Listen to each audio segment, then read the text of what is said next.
Welcome. Welcome to another episode of Throwing It Back with Sean Farrell. God is great all the time. All the time, God is great. And let's get right into it. So David Thompson is rarely mentioned among the great players of the NBA, but he was. He was one of the forgotten great players of the NBA who's in the Hall of Fame. Then again, a ton of players are in the Hall of Fame who are completely forgotten in NBA history. David Thompson is one of them. So David Thompson, when he began dunking, when he was 5'8", and I believe when he was in either middle school, I believe, he was dunking when he was only 5'8". That's how high David Thompson could get. Okay. So he attended North Carolina State, where the NCAA idiotically and stupidly came in with the Lou Alcindor rule, or the Kareem Abdul-Jabbar rule, which outlawed dunking. So David Thompson, he wasn't even allowed to dunk in high school. The high school he went to didn't allow dunking. Then the NCAA idiotically instituted the Kareem Abdul-Jabbar rule, which outlawed dunking. So David Thompson couldn't even dunk in college. Okay. So had a successful college career at North Carolina State. Then he was the number one pick of the ABA's Denver Nuggets, and he was the number one pick of the NBA's Atlanta Hawks, believe it or not. So he was the number one pick of the NBA and the ABA. Think about that for a second. You are that good that you are drafted number one by the NBA and the ABA. He chose to go to the ABA. His rookie year was 75-76. And that was the year he competed against Julius Erving in the initial slam dunk contest. We all know Erving took off from the foul line, but David Thompson had his fair share of dunks. Okay. And then the ABA merges with the NBA. David Thompson averaged at least 25 points a game from 1976 through 1980.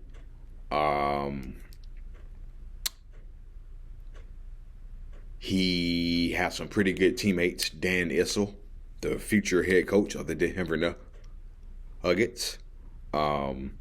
Then the Nuggets also acquired George McGinnis from the Philadelphia 76ers.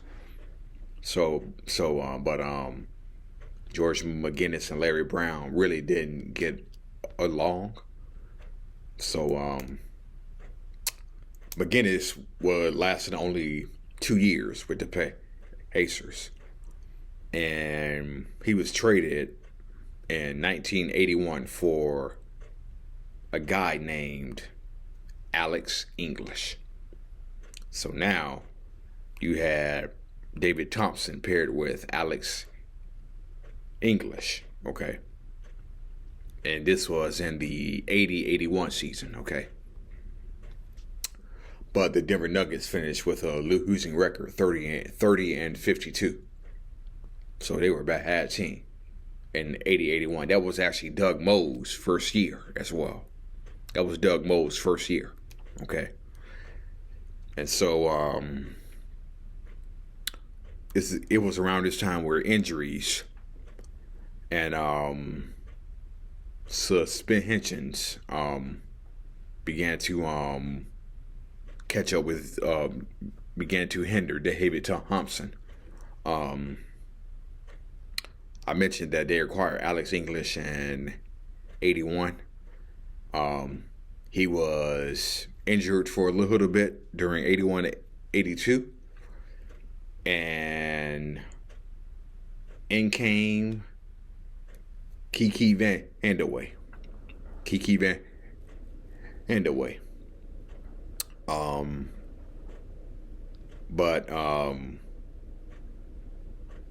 And I believe he was replaced by Kiki Van Andewey as a starter. David Thompson was coming off the bench.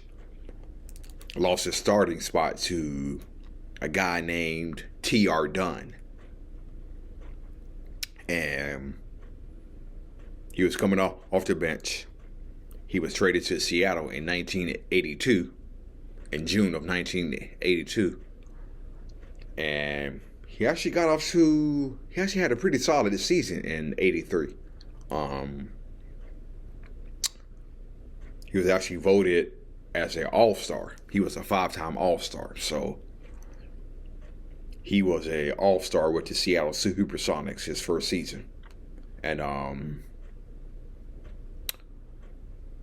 so he was an all-star his first season in Seattle, 1983. And 1984 was sort of a rocky year. He went to the Seattle Supersonics organization. He told Coach Dominique Wilkins said that he needed help, and the Seattle Supersonics got him help. And he went to rehab, and it was during the 84 season. They were playing a game, the Sonics were playing a game in New York. And they went to a club in New York. And David Thompson got into a fight. And it was reported that he was sucker punched. Okay. And when he was sucker punched, he fell down the stairs. And as he fell down the stairs, he tore his PCL and his MCL. And that basically pretty much ended his career, which was sad because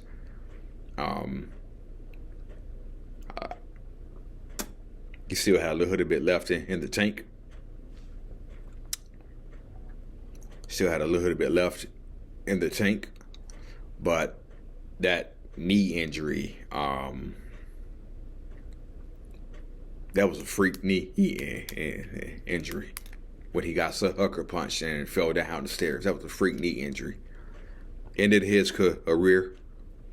After his career was over, he fell into drug use there for a few years. Served some jail time. He got clean in 1988. He got clean, and he also accepted Jesus Christ as his Lord and Savior. And he has been drug-free ever since 88. So he has completely turned his life around. That's good. So I think I've told his story before. In a couple of videos ago, I talked about the Los Angeles Clippers and how they have had more forgettable players in NBA history. Okay, just to show you how much of a forgettable players they were. Okay, there was a guy who played for the Clippers. His name was Randy Woods. Okay. Played for the Clippers for 3 seasons. 1993, 94, and 95. Okay. He played for the Clippers for 3 seasons. Okay. And when Dominique Wilkins was tragically traded from the Hawks to the Clippers mid-season, 93, 94. Dominique Wilkins recalls telling a funny story, okay? So, Wilkins is in the locker room, okay? Dominique Wilkins is in the locker room. and Randy Woods walks into the locker room, okay? So I guess Dominique Wilkins thinks he's the ball boy or the equipment man or something. And so he says to Randy Woods, he's like, hey, ball boy or equipment guy, can you go give me a pair of socks? Randy Woods looks at him and says, I'm not either of those things. I play on this team. Dominique Wilkins had never saw him play before, okay?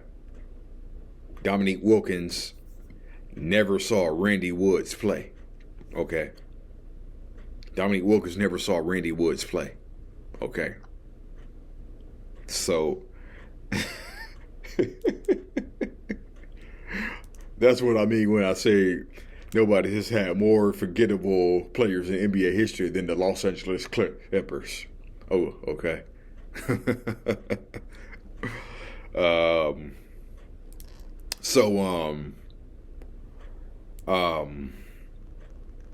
Mahoud Abdul-Rauf, a.k.a. formerly Chris Jackson.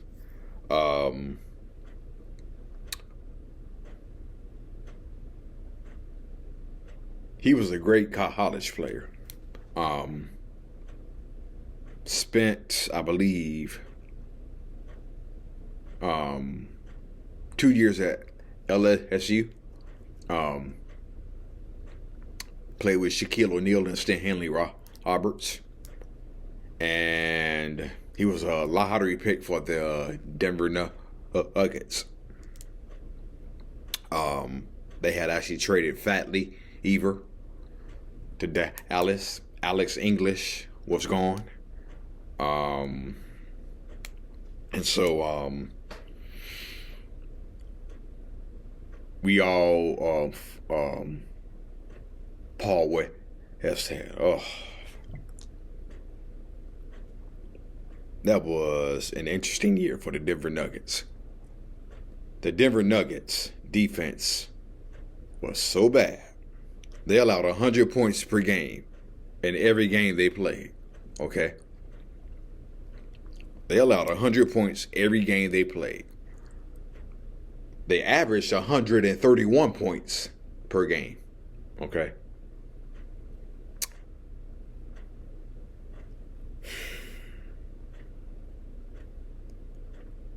For those of you who do not know, there were actually coaches around the NBA who were actually laughing at this style of play. Okay? Coaches in the NBA were laughing at this style of play. Okay? Because other NBA coaches, like, say, Rick Adelman, Phil Jackson, Chris Ford, Chuck Haley, they were probably thinking the same thing. That's not going to get them anywhere. It may score them a lot of points, but it's not going to get them anywhere. And they were right. Because the Nuggets finished 20-62. Okay. So, but Abdul-Rauf averaged 14 points per game, okay? And they were so bad defensively that they went for the Dikembe Mutombo in the draft, okay?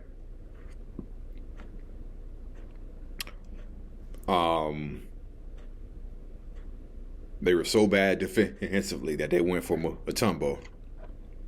They averaged a lot less points in the 91-92 season, but Abdul-Rauf still wasn't starting, okay? He still wasn't starting. His first season, he was behind Michael Adams, who was the starting point guard. He moved on to Washington. And who was the other guy? Can't remember the other guy. He was behind. But yeah, he was behind Michael Adams his rookie season. So he still wasn't starting in 91, 92.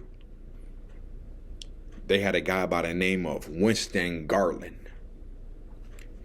He was now the starting point guard for the Denver Nuggets. Okay.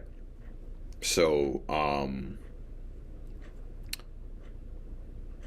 and Abdul-Rauf, he was out of shape, overweight, and some people were calling him a bust. Averaged over 10 points a game for the 91-92 season. And there were changes in Denver. Future coach, as I mentioned earlier, Dan Issel, took over.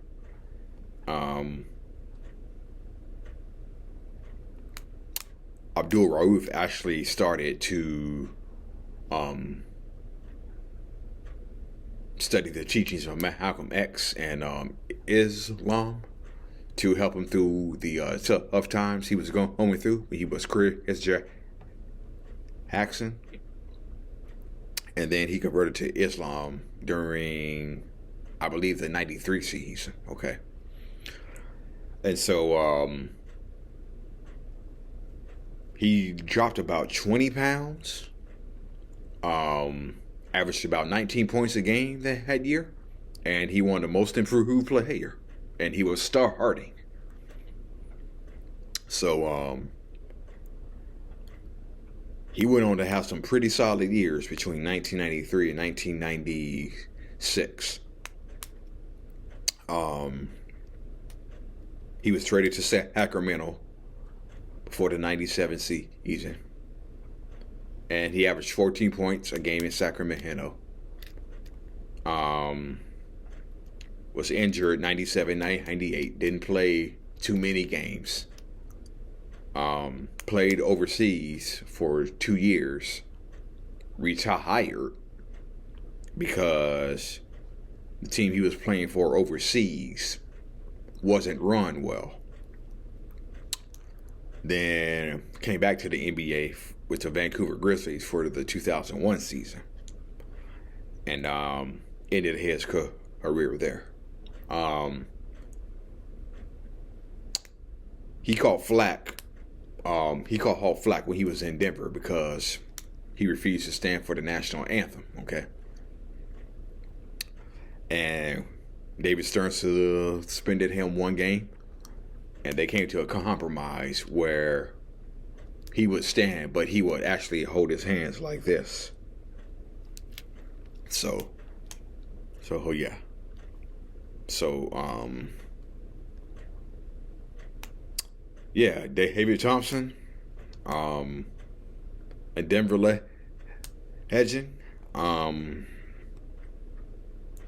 Abdul-Rauf, one of the steadiest players for a few years for the Denver Nuggets, and a nameless player that Dominique Wilkins did not know. All right, y'all. I'm out of here. This has been the Sean Farrell Podcast. Stay tuned for more content because I will be bringing y'all more. Peace out, y'all. God bless.